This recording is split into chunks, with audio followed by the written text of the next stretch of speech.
আজকে আমরা ICT act 2006 এর সেকশনগুলো থেকে স্টার্ট করব। গত দুই উইকে আমরা introductory portion of the cyber law করেছি। আজকে থেকে আমরা আইসিটি অ্যাক্ট 2006টা স্টার্ট করব। সো আইসিটি অ্যাক্ট 2006 এর সব সেকশনগুলো আমরা দেখবো না, যে সেকশনগুলো আমাদের জন্য দরকার সেই সেকশনগুলোই আমরা দেখব। বা যে সেকশনগুলো মোস্টলি রিলেভেন্ট বা বেশি দরকার পড়ে ওই সেকশনগুলোই শুধু আমরা দেখব। সো আইসিটি অ্যাক্টের সেকশন 4 যেটাতে মূলত হচ্ছে এ ধরনের সেকশনগুলো ওই ধরনের অ্যাক্টগুলোতে থাকে যে অ্যাক্টগুলোতে আপনার ইন্টারন্যাশনাল কিছু সার্কামস্টেন্সেস থাকে। ওই অ্যাক্টগুলোর সার্কামস্টেন্সেসে এ ধরনের সেকশন থাকে, যে সেকশনগুলোতে বলা থাকে যে এই অ্যাক্টটার অ্যাপ্লিকেশনটা কোথায় হবে, বা অন্যান্য অ্যাক্টগুলোর সার্কামস্টেন্সেসে একটা বা দুটো লাইনে বলা থাকে যে এই অ্যাক্টটা কোন সার্কামস্টেন্সেসে অ্যাপ্লিকেবল হবে। So according to section 4 the ICT Act 2006, ICT Act 2006 টা তিনটা সার্কামস্টেন্সেসে অ্যাপ্লিকেবল হবে। ফার্স্ট সার্কামস্টেন্সেস হচ্ছে if any person commit an offense or contravene under this act outside of Bangladesh। কোনো একজন ব্যক্তি এই অ্যাক্টের আন্ডারে কোন একটা অফেন্স করলো বাংলাদেশের বাইরে, ঠিক আছে, কিন্তু that is punishable according to this act. Under this act, if he commit it in a Bangladesh, then this act shall apply. As such, he commit the offense or contravention in Bangladesh। যে আপনি বাইরে করছেন, কিন্তু ধরেন আপনি যদি বাংলাদেশে থাকতে অফেন্সটা করতেন, তাহলে আপনার ক্ষেত্রে যে শাস্তি বা যে ধারা অ্যাপ্লিকেবল হবে বাংলাদেশের বাইরে থাকা অবস্থায় যদি আপনি করেন, সেই সার্কামস্টেন্সেসে আপনার ক্ষেত্রে এই আইসিটি অ্যাক্ট 2006 ব্যবহৃত হবে। নাম্বার 2 হচ্ছে if any person commit offense or contravention in Bangladesh under this act from outside, বাংলাদেশের বাইরে অবস্থান করতেছে using a computer system or computer network located in Bangladesh, like আপনি বাংলাদেশের বাইরে থেকে বাংলাদেশের ভিতরে কোনো একটা ডেস্কটপ বা ল্যাপটপ, সাপোজ ধরেন আমার ল্যাপটপটা আপনি হ্যাক করছেন, হ্যাক করে আমার ল্যাপটপের কন্ট্রোল নিয়ে গেছেন। এখন ওখান থেকে বসে আপনি আমার ল্যাপটপের কন্ট্রোল নিয়ে দেন আপনি কোনো একটা অফেন্স করতেছেন, সেই সার্কামস্টেন্সেসেও আপনি আইসিটি অ্যাক্ট 2006 অনুযায়ী লায়াবল হবেন। অ্যান্ড সরি, মানে বা অন্য ওয়েতেও হতে পারে, হ্যাকিং ছাড়া ট্রোজেনিং মাধ্যমে হতে পারে।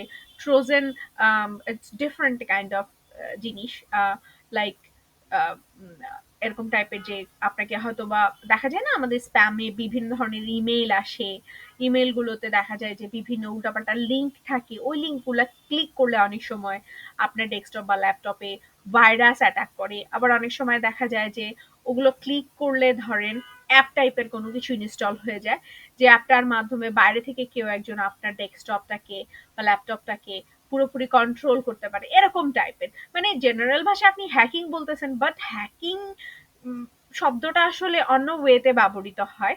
এটা অন্য আরো অনেক ধরন আছে to control your desktop or PC or your electronic device। Hacking ছাড়াও আরো অনেক ওয়ে আছে কন্ট্রোল করার, ঠিক আছে।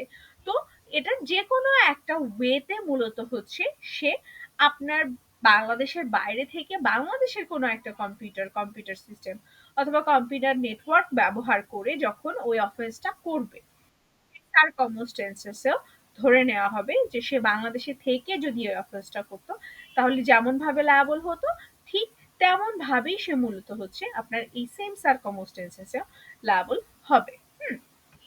আচ্ছা, থার্ড পোর্শনটা হচ্ছে if any person from within Bangladesh commit offense or contravention outside of Bangladesh under this act, like আমি বাংলাদেশে বসে আমি ইউকেতে বা ইন্ডিয়াতে কোনো একটা ওয়েবসাইট বা কোনো একটা কম্পিউটার হ্যাক করলাম, সেই সার্কামস্টেন্সেসেও আমি আইসিটি অ্যাক্টের আন্ডারে লায়াবল থাকছি, ঠিক আছে। এই তিনটা সার্কামস্টেন্সেসে হচ্ছে আইসিটি অ্যাক্টের আন্ডারে আপনি liable থাকতেছেন।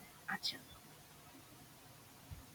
Digital signature, it's a very important topics in ICT Act. Digital সিগনেচারটা হচ্ছে মূলত সেকশন 2 সাবসেকশন 2 তে ডিজিটাল সিগনেচারের ডেফিনেশন মেক করা হয়েছে। ঠিক আছে, এখন ডিজিটাল সিগনেচারটা কি, এখন আপনাকে বুঝতে হবে এই যে যে আমার আইসিটি অ্যাক্ট 2006 এর যে অ্যাক্টটা, এটা প্রথম উইকে ক্লাস যারা করেছেন তারা জানেন যে আমরা আইসিটি অ্যাক্ট 2006 এর যে অ্যাক্টটা, এই অ্যাক্টটাকে এনেছিলাম আমরা ইলেকট্রনিক বেসড যে মডেল ল ছিল ইউএনএ, ইউনাইটেড নেশনের, ঠিক সেটার সিগনেটারি বডি হবার পরেই মূলত হচ্ছে 1996 এর সিগনেটারি বডি হবার পরেই হচ্ছে মূলত আইসিটি অ্যাক্ট 2006টা বাংলাদেশে অ্যাক্টিভ করা হয়েছে। তো ওই সারকমস্টেন্সেসে যেহেতু ওই মডেল লটা ছিল হচ্ছে ইলেকট্রনিক বেসড অ্যাগ্রিমেন্ট গুলো নিয়ে মডেল ল, সো ওখানে ইলেকট্রনিক বেসড অ্যাগ্রিমেন্টের সারকমস্টেন্সেসে digital signature is a very important thing. সেই জন্য ওই 1996 এর মডেল লতে ডিজিটাল সিগনেচারের যে কনসেপ্টটা দিয়েছে, সেম কনসেপ্টটাই আপনার আইসিটি অ্যাক্ট 2006 এও ব্যবহার করা হয়েছে। So it's kind of easy, you know it's already, but the wording is kind of critical one. সেটা কেমন, ধরেন এখনের সময় আমরা ডিজিটাল সিগনেচার বলতে বুঝাই ইলেকট্রনিক একটা সিগনেচার, কাইন্ড অফ আপনার সিগনেচারটা ছবি তুলে কাট করে আপনি যে কোনো ডকুমেন্টসের নিচে বসায় দিচ্ছেন, এরকম কাইন্ড অফ। কিন্তু it's not actually like that. According to law, your signature has to be a verified one. কারণ তা যদি ভেরিফাইড ওয়ান না হয়, লিগালি ভেরিফাইড ওয়ান না হয় এবং ভ্যালিডিটি যদি না থাকে, সেই সার্কামস্টেন্সেসে তো যে কারো সিগনেচার যে কেউ ব্যবহার করতে পারে, আমার সিগনেচার আপনারাও ব্যবহার করতে পারেন। সেই সার্কামস্টেন্সেসে লিগালি কিভাবে বোঝা যাবে যে ওই সিগনেচারটা আমার না আরেকজনের? তো সমস্যা যেটা সেটা হচ্ছে ওই মডেল লটা তো ছিল আপনার ইলেকট্রনিক বেসড অ্যাগ্রিমেন্ট গুলো model law. So electronic based agreement মানেই হচ্ছে সেখানে আপনার ইলেকট্রনিক সিগনেচার বা ডিজিটাল সিগনেচার ব্যবহৃত হয়, এবং সেটা যদি ভ্যারিফাইড সিগনেচার না হয় সেই সার্কামস্টেন্সেসে আপনার ফ্রড হওয়ার পসিবিলিটি আছে, যে একজনের ফেভারে আরেকজন এগ্রিমেন্ট করে যাচ্ছে, বা একজনের পক্ষে আরেকজন এগ্রিমেন্ট করে যাচ্ছে, বা আমার নামে আপনারা এগ্রিমেন্ট করে বসে আছেন, সামথিং লাইক দ্যাট। সো এই কারণে ডিজিটাল সিগনেচার শব্দটাকে সেকশন 2 সাবসেকশন 2 তে ডিফাইন করা হয়েছে। সেখানে বলছে digital signature means data in electronic form. Electronic ফর্মে একটা ডাটাকে বোঝাচ্ছে। কোন ডাটাটা? সেই ডাটাটা হচ্ছে এরকম একটা data that is related to any other electronic data directly or logically. Number B হচ্ছে is able to satisfy the following condition for validating the digital signature. আচ্ছা, প্রথমে এতে বলতেছে হচ্ছে সেটা একটা ইলেকট্রনিক ফর্মে থাকবে ডিজিটাল সিগনেচার। আচ্ছা, ইলেকট্রনিক ফর্মে তো থাকলো, ভালো কথা। It's related to any other electronic data directly or logically. It's like suppose ধরেন আমি কোনো একটা অফিসে জব করি, কোনো একটা পজিশন হোল্ড করি।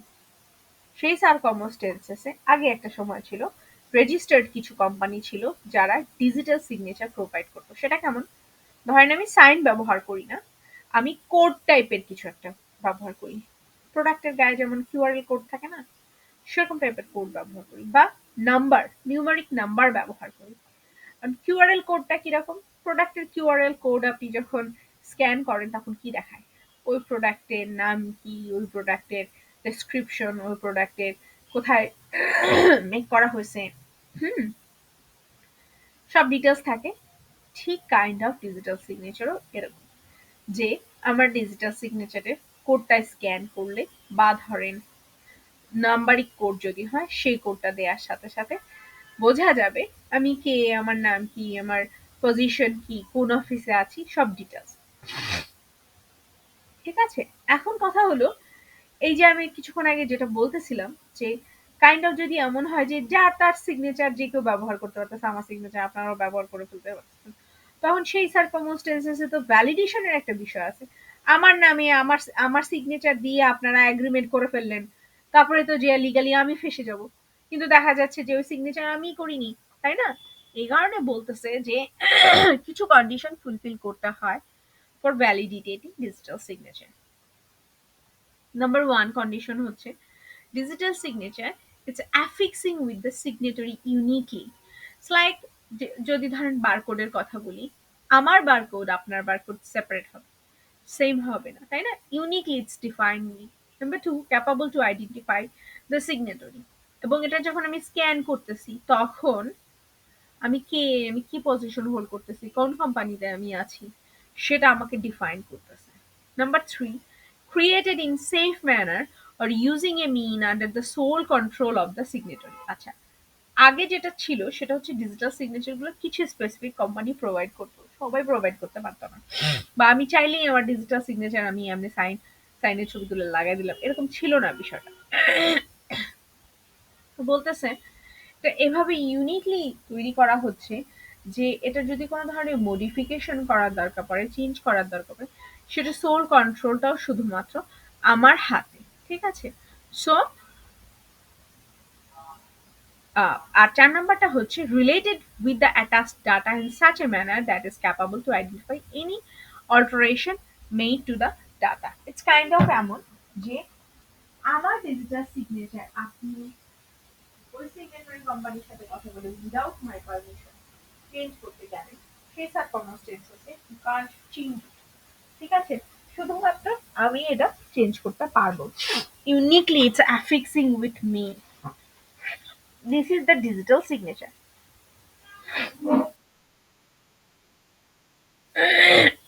আচ্ছা, ৪ নম্বর বিষয়টা যেটা বলতেছে, আপনি পড়েন।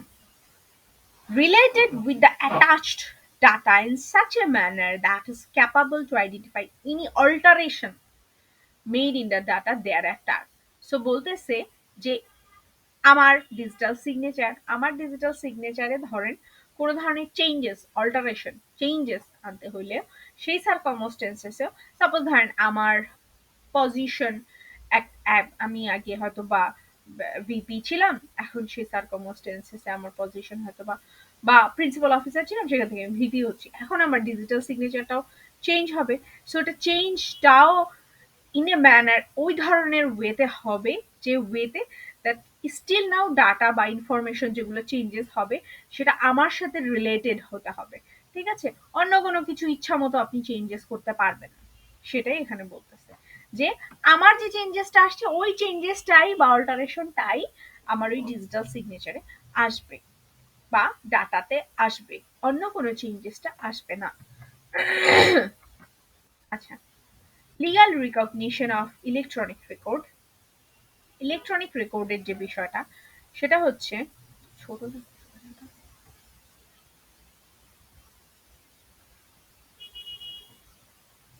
আচ্ছা, ইলেকট্রনিক রেকর্ড বলতে বোঝাচ্ছে যে আপনার আহ, কোনো ডকুমেন্টস হতে পারে। রেকর্ড বলতে শুধু রেকর্ডিং বোঝায় না, মানে অডিও বা ভিডিও বোঝায় না, সেটা কোনো ডাটা হতে পারে, কোনো ইনফরমেশন হতে পারে, কোনো ফাইল হতে পারে, কোনো পিডিএফ ভার্সন হতে পারে, ওয়ার্ড হতে পারে, যে কোনো কিছু। ইলেকট্রনিক রেকর্ড বলতে বোঝাচ্ছে যেটা আপনি আপনার ইয়াতে সেভ করে রাখতেছেন, কোনো এক জায়গায় ইমেলে হতে পারে, গুগল ড্রাইভে হতে পারে, হোয়াট এভার ইলেকট্রনিক রেকর্ড যেটাকে বলতেছে। আচ্ছা, বলছে where any law provides that information or any other matter shall be in writing or by typing or printed form, যে ফর্মেই থাকুক না কেন আমার ওই জিনিসটা, notwithstanding anything contained in such law, such information or matter is rendered made available to an electronic form sorry form, provided that such information or matter is accessible so as to be usable for a subsequent reference.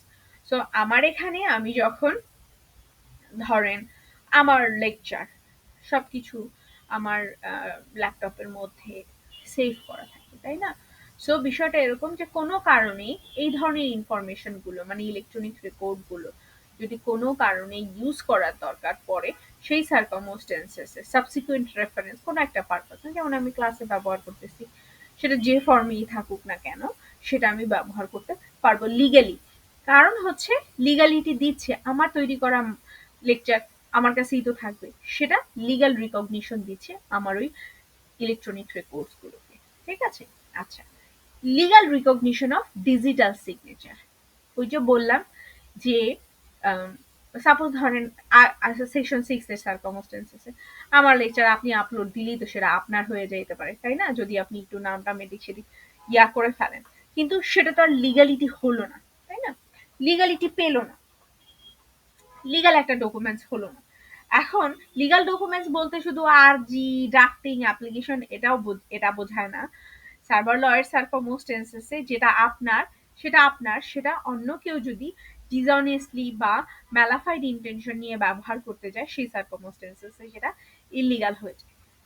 আচ্ছা, section 7 বলছে এই যে যে digital সিগনেচারের কথা আমরা পড়ে আসলাম, এটারও তো লিগ্যাল একটা রিকগনিশন দরকার। কেন দরকার? ওই যে বললাম আমার সিগনেচার ব্যবহার করে আপনি যদি এগ্রিমেন্ট করে ফেলেন, তখন লিগালি তো আমি লায়াবল হব। আমি তো কোর্টে যাওয়া বলবো ভাই আমি তো সিগনেচার ব্যবহারই করিনি। কোর্ট বলবে তোমারই তো সিগনেচার এখানে দেখা যাচ্ছে। সেই কারণে মূলত হচ্ছে আপনার এই ডিজিটাল সিগনেচারের কনসেপ্টটা আসছিল। তো ডিজিটাল সিগনেচার বলতেছে যে any information or any other matter shall be authenticated by affixing the signature. সিগনেচারের মধ্যে আমার এই যত ইনফরমেশন আছে, আমার নাম, আমি কি পজিশন হোল্ড করতেছি, সবকিছু অথেন্টিক ইনফরমেশন গুলা অ্যাফিক্সিং করা থাকবে, মানে হচ্ছে ফিক্স করে অ্যাটাচ করে দেওয়া থাকবে ওই সিগনেচারে। Number B, any document shall be authenticated by signature or bear the signature of any person. So suppose ধরেন আমি একটা আমার একটা ডিজিটাল সিগনেচার আছে বারকোড টাইপের। এখন ধরেন আমি আপনার সাথে কোনো একটা অ্যাগ্রিমেন্টে গিয়েছি, সেই সার্কামস্টেন্সেস ওই অ্যাগ্রিমেন্টের লাস্টে যখন আমার ডিজিটাল সিগনেচারটা থাকবে, এর মানে তো এটাই বোঝাচ্ছে যে আমার এই অ্যাগ্রিমেন্টটা করার পাওয়ার আছে এবং I am the responsible person, I have the, এবং আমার এর সাথে সাথে আমার সিগনেচারটাও আমি ব্যবহার করতেছি, সো আমার সিগনেচারটাও অথেন্টিক একটা সিগনেচার। ঠিক আছে? So notwithstanding anything contained in such law, such information or matter is authenticated by mean of digital signature. আর ডিজিটাল সিগনেচার হচ্ছে কোন জিনিস? অ্যাফিক্সড, যেটা ফিক্স একটা জিনিস এবং আপনার সাথে রিলেটেড, আপনার পজিশন কি, আপনি কোন অবস্থায় আছেন সেটা আইডেন্টিফাই করবে।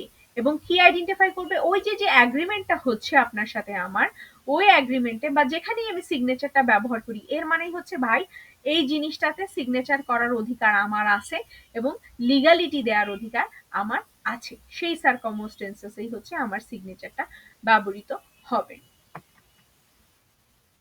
এরপরে হচ্ছে সেকশন 10, ইলেকট্রনিক গেজেট। গেজেট জিনিসটা হয়তো বা আপনারা শুনেও থাকতে পারেন, নাও থাকতে পারেন। গেজেট মূলত হচ্ছে গভর্নমেন্ট বডি যখন কোনো ধরনের আজ্ঞা বা বাংলায় কি বলে, প্রজ্ঞাপন, এই টাইপের, মানে law, rules, recognition, bylaws, notification, normal notice, এই টাইপের জিনিসগুলো যখন গভর্নমেন্টের বডি পাবলিশ করে, গভর্নমেন্টের বডি, আপনি আমি না, গভর্নমেন্টের বডি পাবলিশ করে, এবং কোথায় পাবলিশ করে? অফিসিয়াল পেজে। এখন তো পেজ আছে, ওয়েবসাইট আছে, আগে তো আর অফিসিয়াল পেজ ওয়েবসাইট ছিল না। আগে তো অফিসিয়াল একটা প্রজ্ঞাপন বের হইতো, হয়তো বা অফিসের নোটিশ বোর্ডে লাগাই দেওয়া হইতো, তখন ওটাকে শুধুমাত্র গেজেট বলতো। কিন্তু এখন হচ্ছে এ ধরনের law, rules, regulation, bylaws, notification, notice, এগুলো সব কি করে? ওয়েবসাইট দিয়ে দেয়। এই কারণে এগুলোকে ইলেকট্রনিক গ্যাজেট বলা হয়। সো এই ইলেকট্রনিক গেজেটের যে বিষয়টা, where any law requires that any law, rule, regulation, order, bylaw, notification or any other matter shall be published in the official gazette, then such requirement shall be deemed to have been satisfied if such law, rule, regulation, order, notification, whatever the things is in the official gazette or electronic gazette বলা হয়। যেটা আপনার physically থাকে, মানে অনলাইনে থাকে না, সেটাকে অফিসিয়াল গেজেট বলা হয়। আর যেটা আমি অনলাইনে দিয়ে দিচ্ছি সেটাই হচ্ছে আপনার ইলেকট্রনিক গেজেট। ঠিক আছে? এবং ইলেকট্রনিক গেজেটটা যেদিন পাবলিশ হবে সেই দিনের ডেট থেকেই হচ্ছে ধরে নেওয়া হবে যে এটা ফার্স্ট পাবলিশ হলো, এই ডেট থেকেই এই গেজেটটা কার্যকর হবে। এখানে কারো কোনো কোশ্চেন আছে?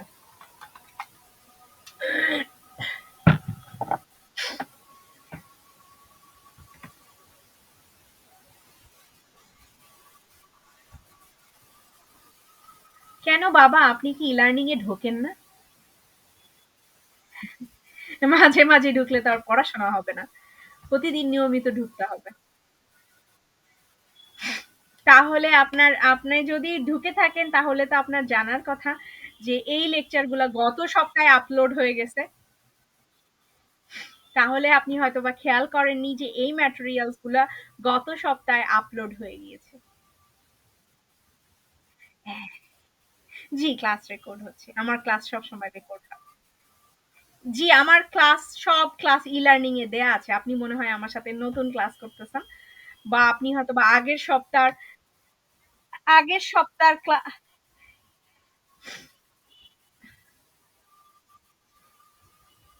তাহলে হয়তোবা আপনি প্রথম ১-২ সপ্তাহের ম্যাটেরিয়ালস গুলো দেখেন নাই। সেখানে রেকর্ডিং গুলা দেয়া আছে। ইভেন ইফ আগের সেমিস্টারের রেকর্ডিং গুলাও এভেইলেবল থাকে। আচ্ছা, আচ্ছা।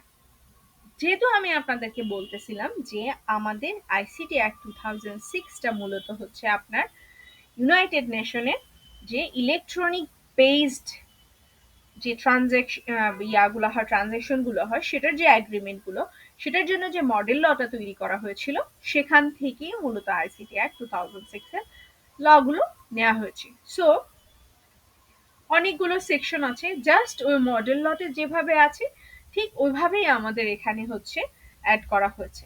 তার মধ্যে এই যে এখন যে তিনটা সেকশন আমরা পড়বো, সেকশন 13, 14 এবং 15, এই তিনটা সেকশনও ইনক্লুডেড আছে। এখন এই তিনটা সেকশনের কনসেপ্ট গুলো কাইন্ড অফ আপনারা জানেন, বিশেষ করে যারা ল অফ কন্ট্রাক্ট করেছেন তারা, আই থিঙ্ক আপনারা সবাই ল অফ কন্ট্রাক্ট পড়েই আসছেন। ল অফ কন্ট্রাক্ট যারা পড়েছেন তারা এটা খুব ইজিলি ধরতে পারবেন। বাট আপনারা ল অফ কন্ট্রাক্টটা পড়েছেন ফিজিক্যাল সার্কামস্টেন্সেসে, একটা পার্সনের সাথে একটা পার্সনের যখন এগ্রিমেন্ট হয় বা কন্ট্রাক্ট হয়, তখন টার্মস অ্যান্ড কন্ডিশন কনসিডারেশন, বা কখন অফার দেয়া হচ্ছে, কখন অফারের অ্যাকসেপ্টেন্স হচ্ছে, এই বিষয়গুলো পড়ছেন। কিন্তু এখন আমরা যেটা দেখবো সেটা হচ্ছে ইলেকট্রনিক বেসড সার্কামস্টেন্সেসে অনেক সময় কিছু কিছু বিষয় নিয়ে ঝামেলা বাঁধে।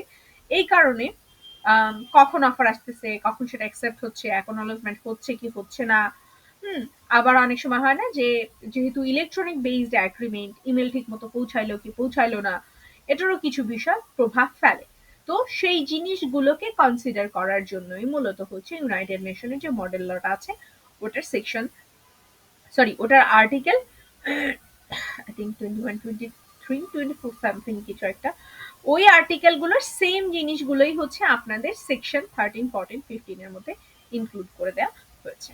এখন এখন সেকশন 13 এর যে শব্দটা ব্যবহার করতেছে, যে অ্যাট্রিবিউশন, অ্যাট্রিবিউশনটা একটা ইলেকট্রনিক বেসড এগ্রিমেন্ট, যেটা এগ্রিমেন্টের অ্যাট্রিবিউশনটা কিভাবে হয়, মানে অফার অ্যাকসেপ্টেন্সের বিষয়টা কিভাবে হয়।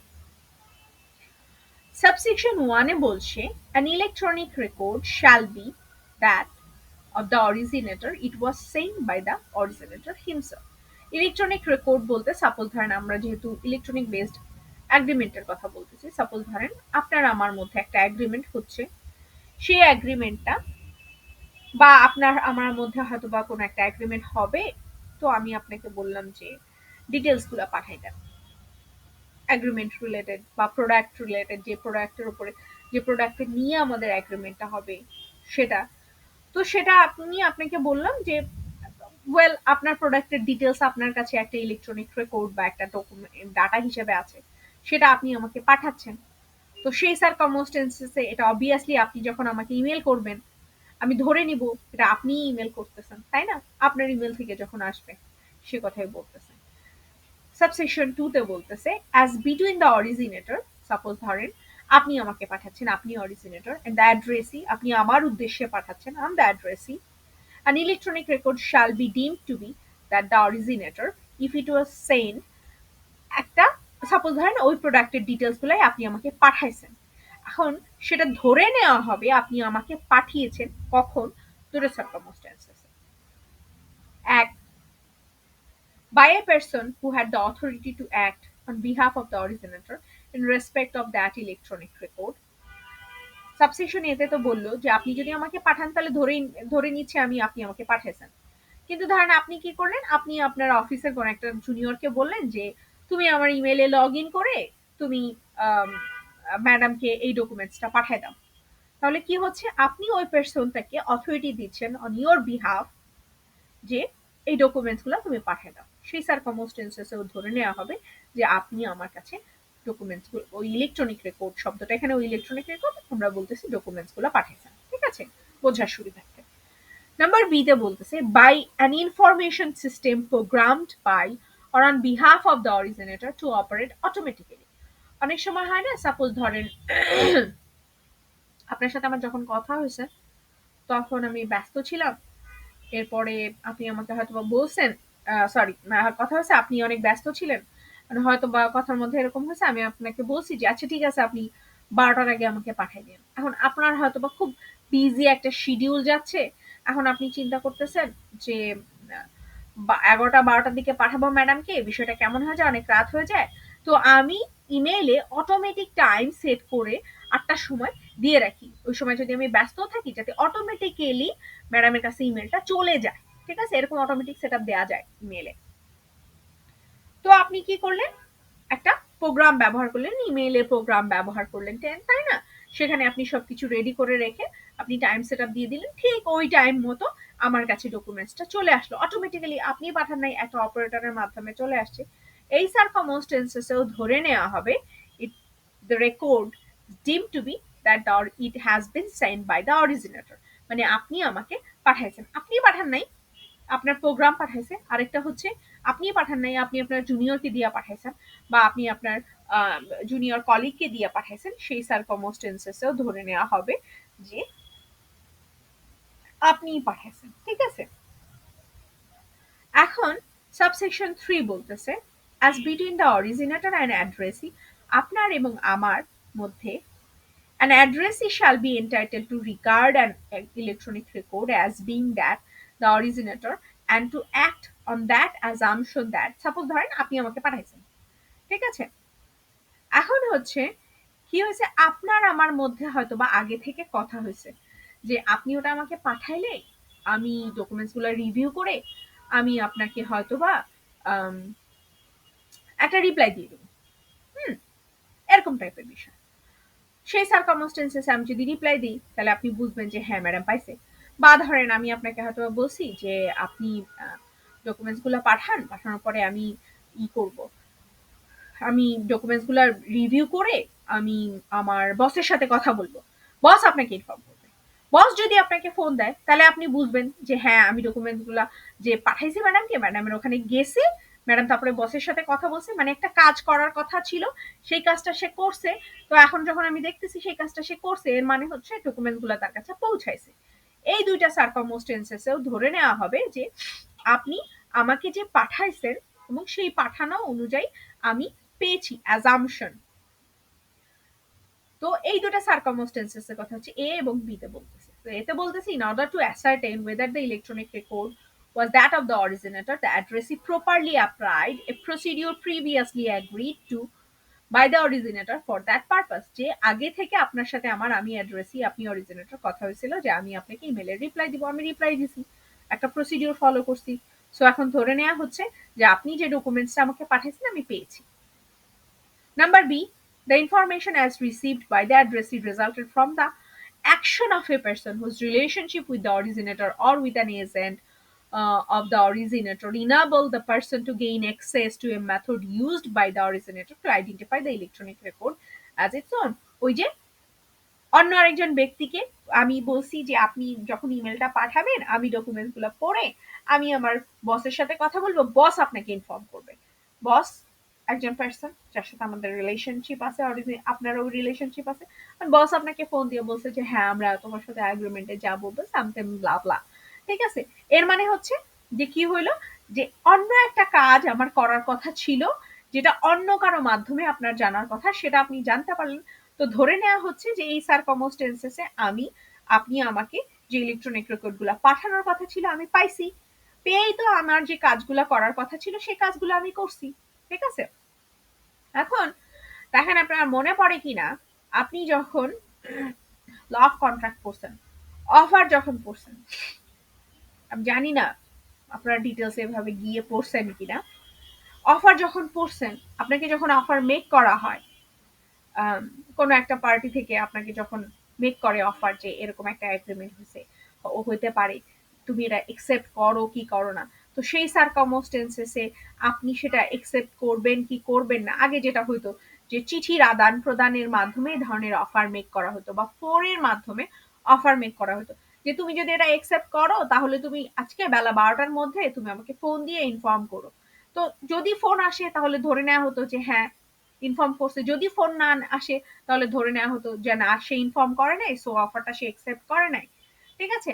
বা তারপরে আপনার পোস্টাল রুল পড়ছেন কিনা আপনারা, যে পোস্টাল রুলের এরকম নিয়ম ছিল যে টা হচ্ছে যে সাপোজ ধরেন আমি আপনাকে কোনো একটা অফার মেক করছি, এখন সেটাতে হচ্ছে পোস্টের মাধ্যমে আগে অ্যাকসেপ্টেন্স হতো, মানে যে সার্কামস্টেন্সেস ফোন ছিল না, I am talking about like 18th সেঞ্চুরির সময়ের কথা বা 19th সেঞ্চুরির সময়ের কথা। সেই সার্কামস্টেন্সেসে পোস্ট পোস্ট করার পরেই, যখন পোস্ট হয়ে যেত, ধরে নেওয়া হতো যে তার পরদিনই অ্যাকসেপ্টেন্স হয়ে গেছে, পোস্টের জাস্ট রিসিপ্টটা থাকলেই হইতো। এরকম আপনারা যদি পড়ে থাকেন তাহলে সেই জিনিসগুলোর সাথে আপনারা এটাকে একটু মিলান, তাহলে বুঝতে পারবেন যে হ্যাঁ অ্যাগ্রিমেন্ট গুলো এভাবে হয়। ওয়েল, এখন আপনার সাবসেকশন 4 এ বলতেছে এই যে যে সেকশন 3 তে আমরা দুটো সার্কামস্টেন্সেস, সরি, সাবসেকশন 3 তে আমরা দুটো সার্কামস্টেন্সেস পড়লাম, যে যে সার্কামস্টেন্সেসে আপনি আমাকে ওই ডকুমেন্টসটা পাঠাইছেন, দুটা কাজ করলে ধরে নেওয়া হবে যে হ্যাঁ ওটা আমি পাইছি। একটা হচ্ছে কি হচ্ছে, আগের থেকে আপনার আমার সাথে আপনার কথা হয়েছে যে কি আমি ওটা পাওয়ার পরে আমি আপনাকে রিপ্লাই দিব, আমি রিপ্লাই দিছি, অথবা আমি ওটা পাওয়ার পরে আমার বসের সাথে কথা বলবো, বস আপনাকে জানাবে, এই দুটা কাজ করছি। তো এর মানে ধরে নেওয়া হচ্ছে অ্যাকসেপ্টেন্স হয়ে গেছে, আপনি আমাকে যে ইলেকট্রনিক রেকর্ডটা পাঠাইছেন ওটা আমি পাইছি। ঠিক আছে। এখন এই যে যে কনসেপ্টটা, এই কনসেপ্টটা অ্যাপ্লাই হবে না তিনটা সার্কামস্টেন্সেসে, সেই কথাই বলতেছে সাবসেকশন 4 এ। ফার্স্ট নাম্বার সার্কামস্টেন্সেস বলতেছে from the time when the addressee has received notice from the originator, মানে আপনার আমাকে পাঠানোর কথা ছিল আমি অ্যাড্রেসি, from the originator that the electronic record is not that of the originator and has reasonable time to act reasonably. বিষয়টা হচ্ছে এরকম, from the time when the addressee has received the notice from the originator that the electronic record is not that of original. It's like ধরেন পাঠানোর কথা ছিল তো আপনার, এখন কি হয়েছে আপনার সাথে আমার যে কথা হচ্ছিল এইটা আপনার অফিসের অন্য কেউ শুনে ফেলছে, সে হচ্ছে আস্ত একটা শয়তান, সে হয়তো বা চায় না আপনার সাথে আমার এই অ্যাগ্রিমেন্টটা হোক। ঠিক আছে। তো সে কি করলো, সে হয়তো বা কিছুক্ষণ পরে আপনার নাম দিয়ে ফোন দিয়ে আমারে বলল যে না উনি অ্যাগ্রি করেন এই ধরনের কোনো ডকুমেন্টস আপনাকে পাঠাবেন।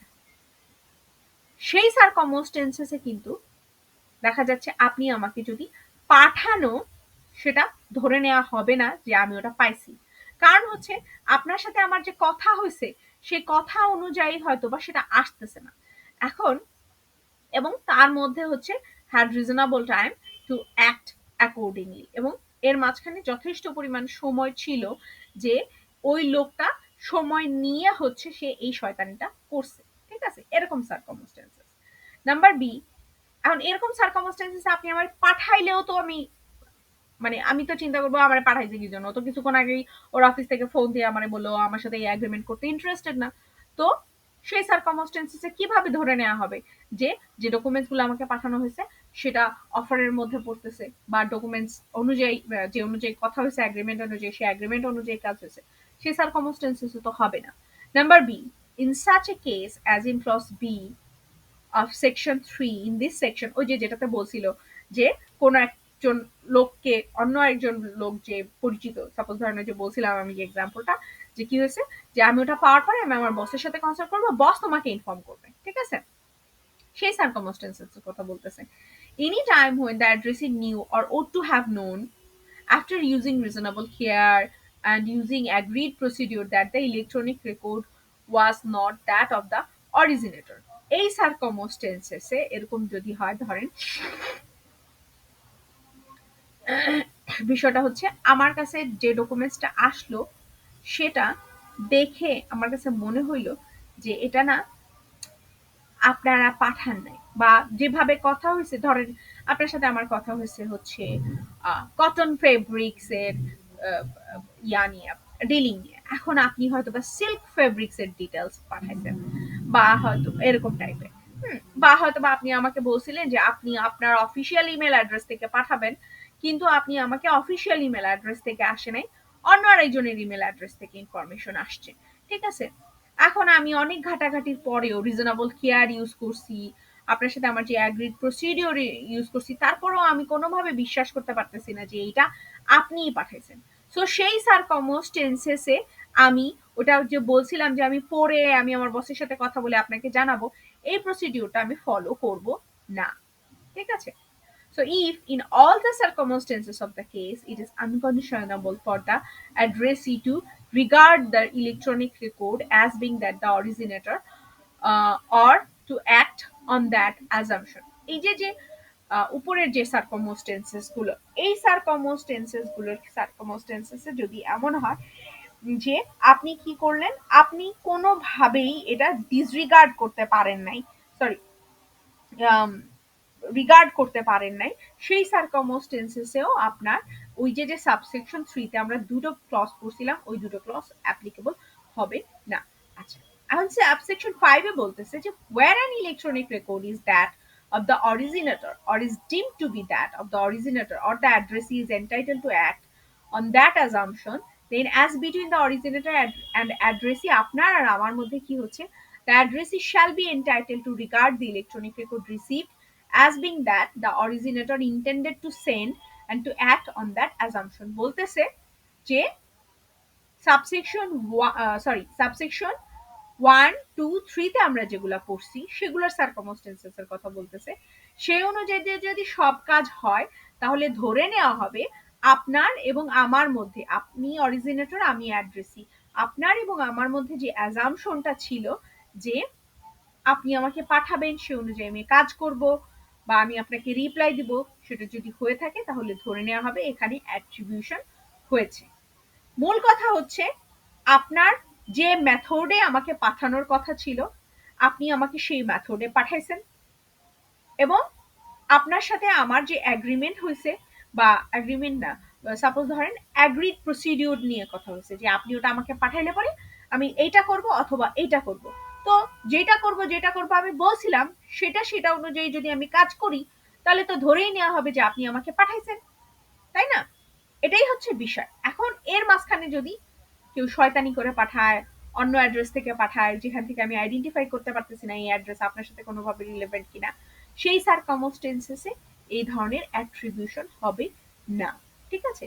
বা আপনার আমাকে যেটা পাঠানোর কথা ছিল সেটা পাঠাইলেও সেই সারকমস্টেন্সেসে ধরে নেওয়া হবে আপনি আমাকে পাঠান নাই।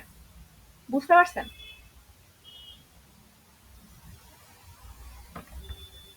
আচ্ছা, সেকশন 14, অ্যাকনোলেজমেন্ট অফ রিসিভ।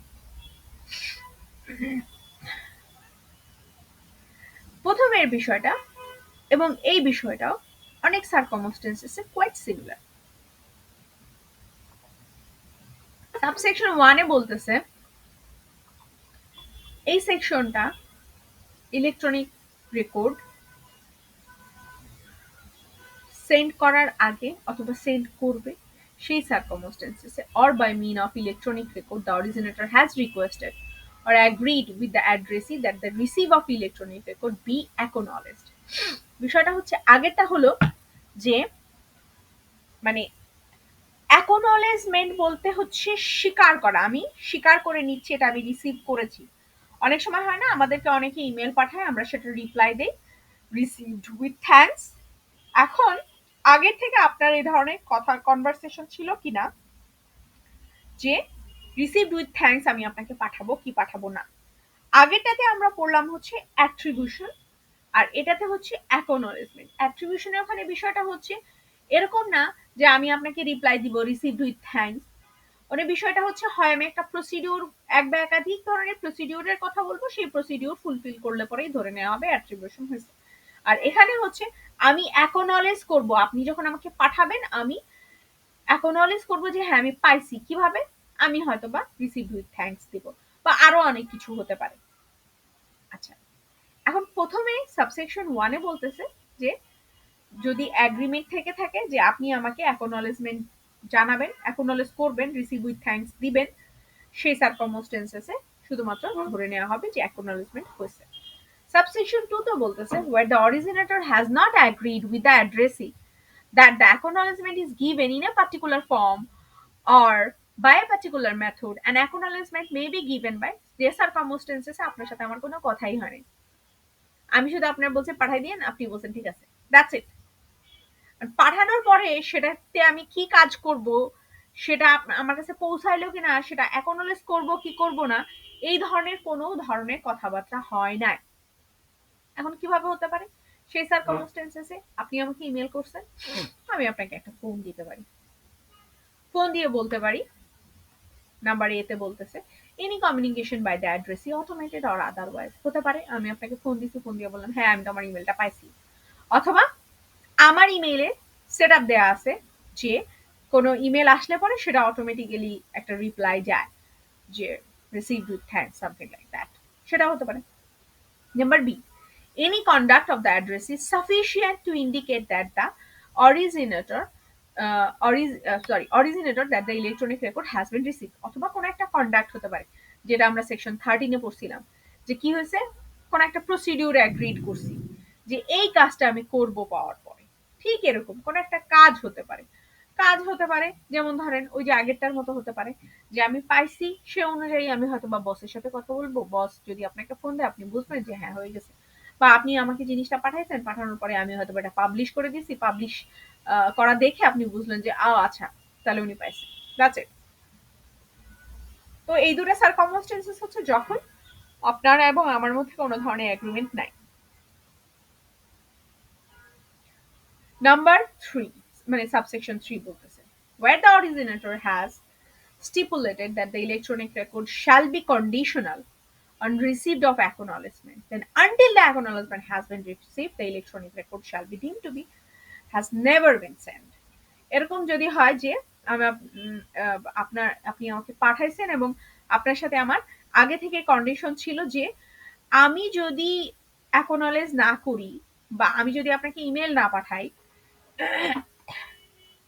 যে রিসিভড উইথ থ্যাঙ্কস, বা বা আমি যদি এটা পাবলিশ না করে দেই তাহলে তুমি বুঝো যে আমি ওটা পাইনি কখনো।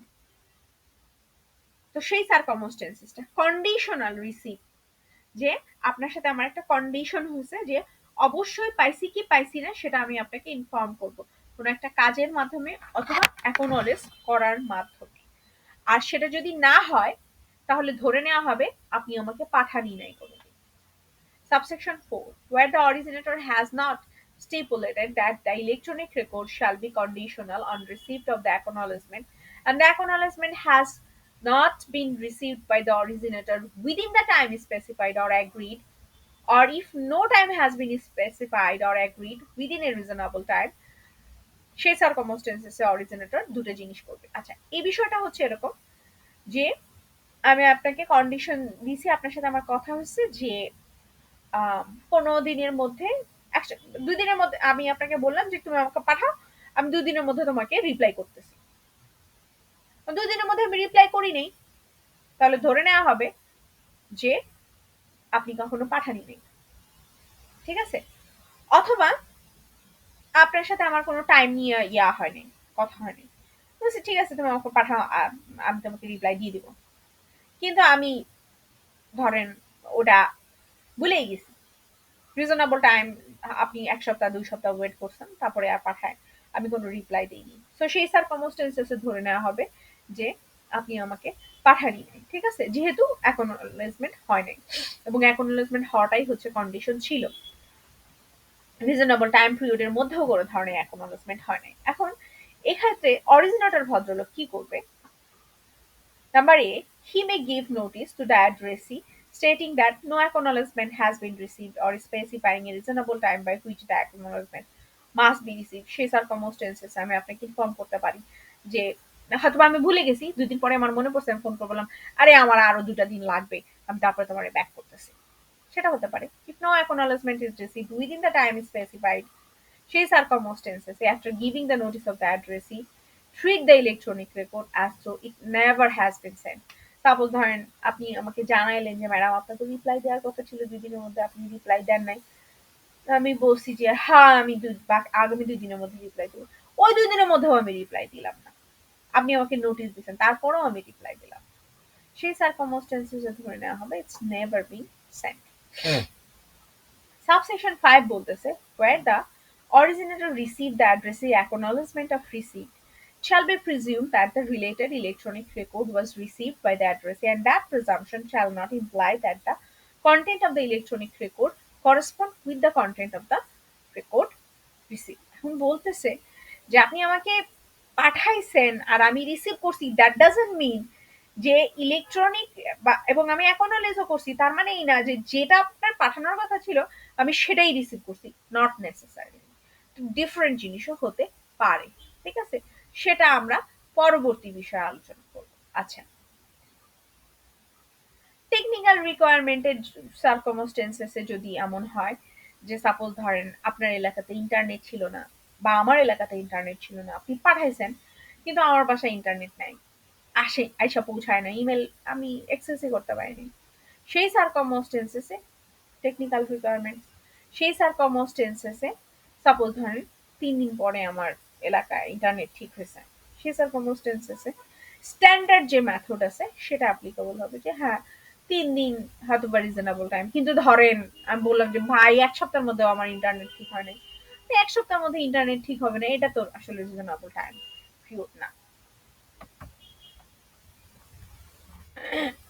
সেকশন 15, এটা খুব ইজি একটা, yeah time and place of despatch, pass and receive of electronic record, মানে কোন সময়ে কোন প্লেস থেকে আপনি আমাকে পাঠাইতেছেন এবং আমি সেটা রিসিভ করতে পারতেছি কি পারতেছি না। আচ্ছা, the time of dispatch of an electronic record shall be deemed when it enter a computer or electronic machine or resources outside the control of the originator. It's like আমি আপনাকে পাঠাইছি, আপনার কম্পিউটারে যখন হচ্ছে আপনার ইমেইলে ইনবক্সে যখন ঢুকতেছে তখনই ধরে নেওয়া হবে ওটাই হচ্ছে টাইম। ঠিক আছে, আচ্ছা, the time of receipt of an electronic record shall be deemed as follows: if the addressee has designated an electronic device or resource for the purpose of receiving electronic record, receive occur কিভাবে? Suppose ধরেন আমি আপনাকে বললাম রাত 3টার সময় আমি আপনাকে fax দিব। রাত 3টার সময় কি আর আপনি বসে থাকেন অফিসে? কিন্তু আপনার ফ্যাক্স ওপেন করে রেখে আপনি চলে গেছেন। রাত 3টার সময় আপনার অফিসে ফ্যাক্স প্রিন্ট হয়ে বের হয়েছে, তাহলে ধরে নেওয়া হবে ওই রাত 3টার সময় আসছেন। ঠিক আছে? আচ্ছা, number B, if the electronic record, ওয়ালাইকুম আসসালাম, আমাকে জাস্ট আর একটা একটা মিনিট দেন, একটা মিনিট দেন।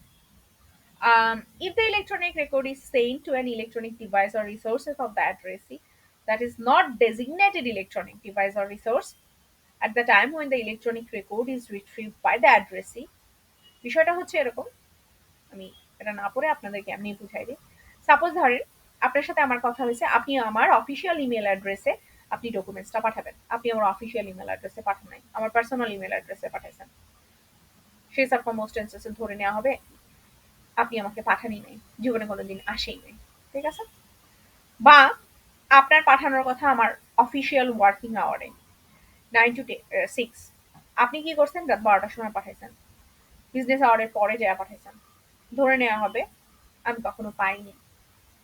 সো আচ্ছা, প্লেসের যে বিষয়টা, আপনার যে বিজনেস অ্যাড্রেস, আপনি বাসায় সাপোজ ধরেন আমি আমার বিজনেস পারপাজে ইমেইল ডকুমেন্টসটা আমি আপনাকে পাঠাচ্ছি, কিন্তু আমি এটা পাঠাচ্ছি বাসা থেকে, আমার বিজনেস যে অ্যাড্রেস ধরে নেওয়া হবে সেই অ্যাড্রেস থেকেই গেছে। আমি বাসা থেকে পাঠাই আর যার নাম থেকে পাঠাই, ইট ডাজন্ট ম্যাটার, আমি আমার বিজনেস পারপাসে যদি ব্যবহার করে থাকি তাহলে ধরে নেওয়া হবে আমার বিজনেস অ্যাড্রেস থেকেই আপনার কাছে ইমেলটা গেছে। বুঝতে পারছেন? এইটুকুই ছিল। আচ্ছা,